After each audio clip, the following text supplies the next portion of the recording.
सतगुरु इंद्रमणि साहिब की जय। सभी साथ संगत को हाथ जोड़कर सत साहिब।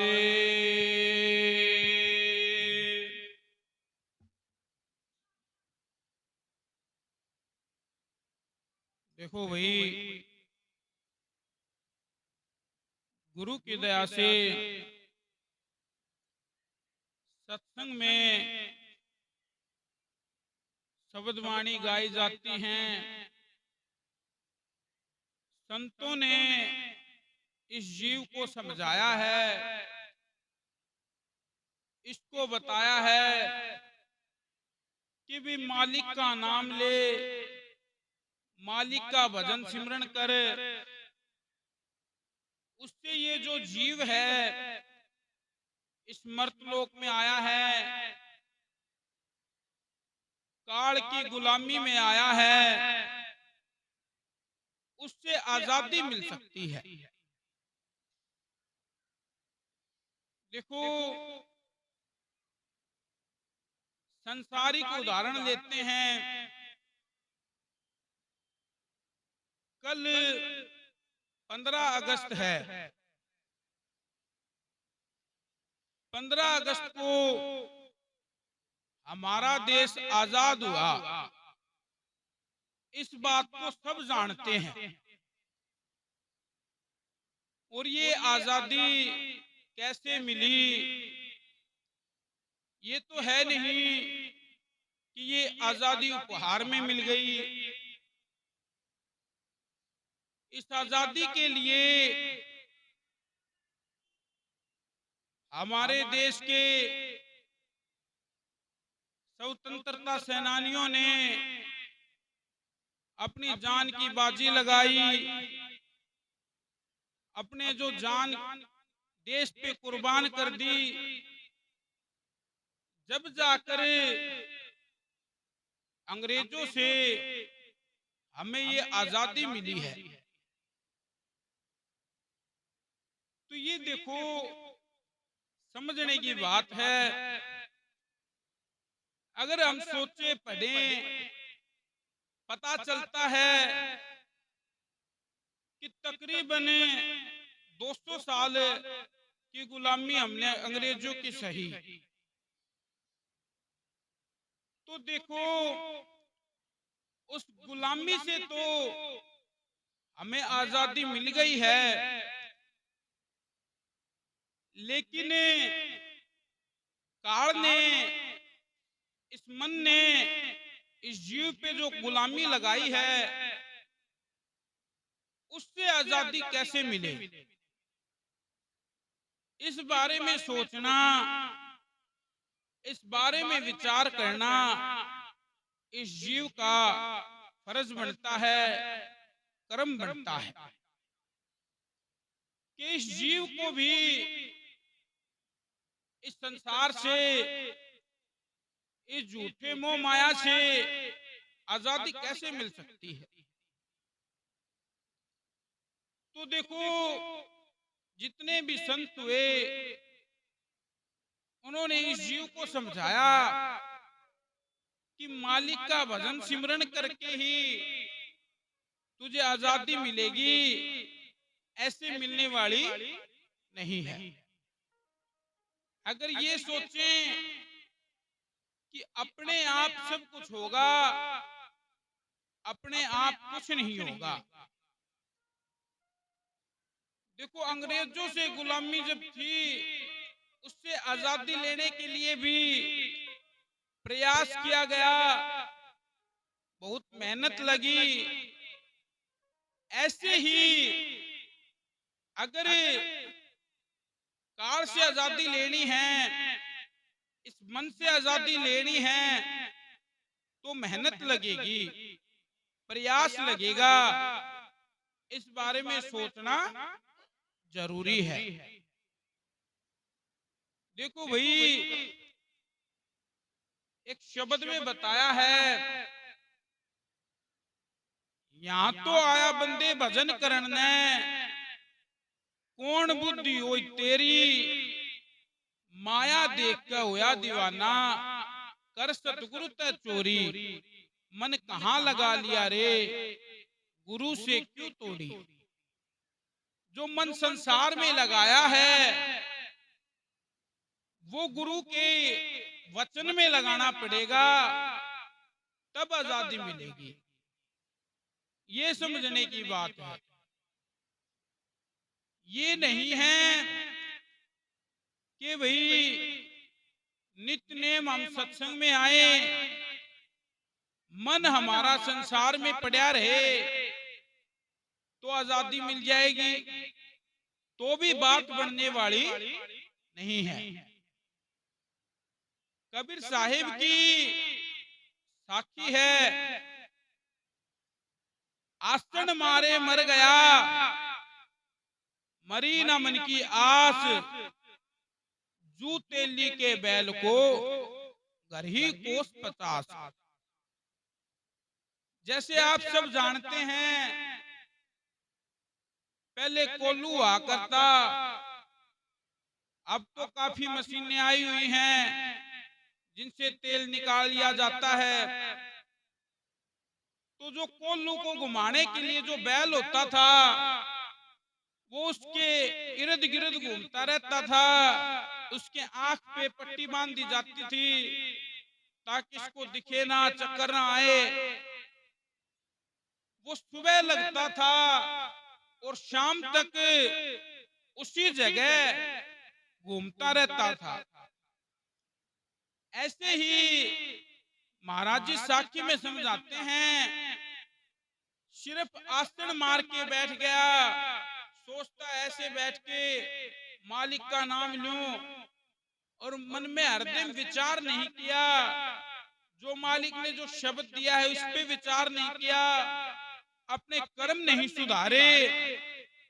तो जैसे बैली तेल का जो कोल्हू का बैल जो होता है उसको जो भाई घर ही कोस 50 हो जाता है, घर पकड़ना सुबह लगता है, शाम तक लगा रहता है, फिर भी होता वही है, लेकिन उसने दूरी भी तय करी। ऐसे ही हम इंसान हैं, पूरे दिन अगर सिमरन कर ले, बैठे रहें और मन की आस नहीं मारी, मन मालिक के भजन में नहीं लगाया, तो वो बैठना व्यर्थ हो जाएगा, वो बैठना किसी काम नहीं आएगा। तो गुरु की दया से संतों की ऐसी बहुत सी साखी हैं, बहुत सी बात हैं जो इस जीव को समझना चाहिए। क्योंकि एक भी साखी, एक भी बात अगर लग जाती है तो बात बन जाती है, जीवन बदल जाता है।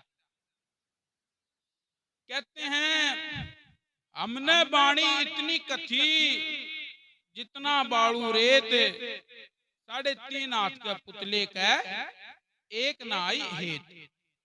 महाराज जी कहते हैं कि हमने इतनी वाणी कह दी, जितना बाड़ू रेत है, बाड़ू रेत गिना नहीं जा सकता।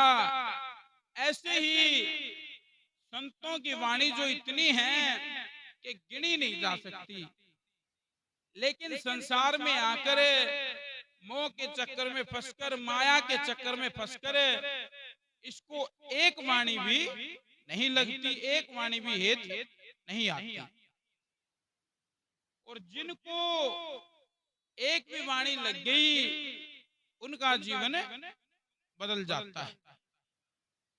अभी थोड़ी देर पहले एक शब्द था, लगन की चोट भारी है, कटारी से करारी है। उसके अंदर कली बताई हैं, उन कलियों में किसी को कोई बात लगी है, किसी को कोई बात लगी है। उसमें पहली कली में बताया, लगी सुल्तान कह जाई, जिन्हें छोटी बादशाही, छोटी जिन 1600 हुरिया और 1800 तुरिया। लगन की चोट भारी है, कटारी से करारी। सुल्तान को एक बांदी के बोल लग गए। एक बांदी ने उससे एक बात कही, वही उसके भितरले में लग गई। एक शब्द और भी है, कहते बांदी के बोल कलेजे में लागे, हुआ सुल्तान फकीरा, पाया नाम पदारथ हीरा। तो बांदी के बोल उसके कलेजे में लग गए। ऐसे ही अब दूसरी कली में बताया, लगी बा जिंद कह जाई, दिया सब माल लुटवाई, देखा जब ऊंट को मुआ, जगत में जीवना थोड़ा।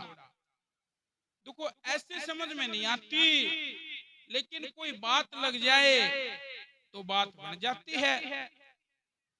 मरना जीना सबके सामने होता है, लेकिन नहीं समझता, सोचता है तो एक दिन दो दिन कुछ समय के लिए विचार करता है, बाद में संसार में वही मोह माया के चक्कर में आके, काम के चक्कर में, कभी कुछ चक्कर में, इसी में लगा रहता है और फिर वो बात भूल जाता है। ऐसे ही इसमें बताया, लगी फरीद कह जाई, वो लटका कुएं का माही, हुआ तन सुख कर जीना, दिए सतगुरु दरस देना। फरीद था, उसको भी कम ही उम्र से मालिक की भक्ति की बात लगी। उसने भी सोचा कि मालिक का दर्शन पाने हैं, मालिक का दीदार करना है, तो वैसी भक्ति करी गया और उसको वो बात लगी और उसने काफी समय तक कुएं में उल्टे लटक कर भक्ति करी। आज हम सोचते हैं कि भाई वैसे ही बोलने से हो जाएगा, या फिर सोचते हैं अपने आप हो जाएगा। अपने आप नहीं होगा, मेहनत करनी पड़ेगी, भक्ति करनी पड़ेगी, जब बात बनेगी। तो गुरु की दया से सत्संग में यही बात बताई जाती है कि भी तू मालिक के वचन के ऊपर चल, तब बात बनेगी, नहीं तो बात नहीं बन सकती। तो ऐसी बहुत सी साखियां हैं, बहुत सी वाणी हैं, जिन पर हमें विचार करना चाहिए, जिनको हमें समझना चाहिए। अगर समझेंगे नहीं तो ये मानुष चोला जो है, मानुष जन्म जो है, ये बेकार हो जाएगा। ये मानुष चोला जो है, ये हीरे के समान बता दिया। कहते हीरा सा जन्म गवायो, भजन बिन बावरे। ये जो हीरा जन्म है, ये भजन के बिना खराब हो रहा है, भजन के बिना बेकार जा रहा है, समय बीत रहा है। क्योंकि संसार में कर्म करते हैं, अच्छे भी करते हैं, थोड़े बहुत बुरे भी करते हैं। शब्द कहता है कि या काया ढले बुरज की ढाल, तजदे बुरी कमाई ने। ये जो जीव है, इस काया में जब से आया है, जब से जन्म होया है इसका, तब से एक एक दिन अपने मृत्यु के करीब जाता है। किसी की कितनी आयु है, किसी की कितनी आयु है, ये एक एक जो पल भी है, वो हमें अपने मृत्यु के करीब लेके जा रहे हैं। लेकिन ये बात नहीं समझ में आती कि भाई मरना सिर पे खड़ा है, इसको जान ये समझेगा तब मालिक की भक्ति कर पाएगा, नहीं तो संसारिक में मन तो मस्त हो रहा है। तो गुरु की दया से विचार करो भाई, समझो, यही बात समझ की है, तभी ये जो काल ने गुलामी लगाई है, ये जो 184 की जो गुलामी है, ये जो लक्ष्य 84 की जो जेल है, इससे आजादी मिल सकती है, नहीं तो नहीं मिल सकती। देखो, देखते हैं संसार में भौतिकवाद में भी कोई कर्म कर देता है तो उसको संसार में जैसा जैसा वो कर्म करता है, जैसी जैसी मतलब उसको कोई क्राइम किया है, कोई गुनाह किया है, तो उसको पुलिस भी, कोर्ट भी उसको मिल को सजा देती है। भाई किसी का थोड़ा गुनाह है तो उसकी महीने 2 महीने की सजा हो जाती है, कोई ज्यादा है 2 साल की हो जाती है, किसी की भाई ये है कि भाई 10 साल की हो गई, किसी की 20 साल की, किसी की आजीवन हो जाती है कि भाई ये जब तक मरेगा नहीं तब तक उसमें उसको रहना पड़ेगा। ऐसे ही काल ने कर्म के हिसाब से लक्ष्य 84 बना दी, लक्ष्य 84 में जीव बांट दिया है। ये मनुष्य चोला जो है इसमें सबसे उत्तम चोला है। ये मनुष्य चोला जो है इसमें मालिक की भक्ति करता है। बाकी जितनी लक्ष्य 84 योनियां आई हैं, आप देखकर देखो, भाई कोई कीड़ी है उसकी थोड़ी आयु है, कोई भाई उससे बड़ा जानवर है उसकी थोड़ी और ज्यादा है, उससे बड़ा है उसकी थोड़ी और ज्यादा है।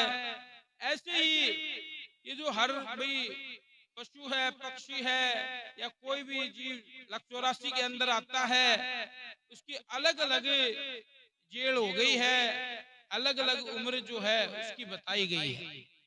ऐसे ही अगर इन सब से अगर आजादी लेनी है, अगर इन सब से भाई पीछा छुड़वाना है, तो मालिक को याद करो, मालिक की भक्ति करो, तभी बात बन सकती है। तो गुरु की दया से आज समय को देखते हुए इतना ही, और गुरु की दया से सब मिलके एक बार जय के नारे लगाओ भाई। सतगुरु कबीर साहिब की जय, सतगुरु इंद्रमणि साहिब की जय। सभी साथ संगत को हाथ जोड़कर सत साहिब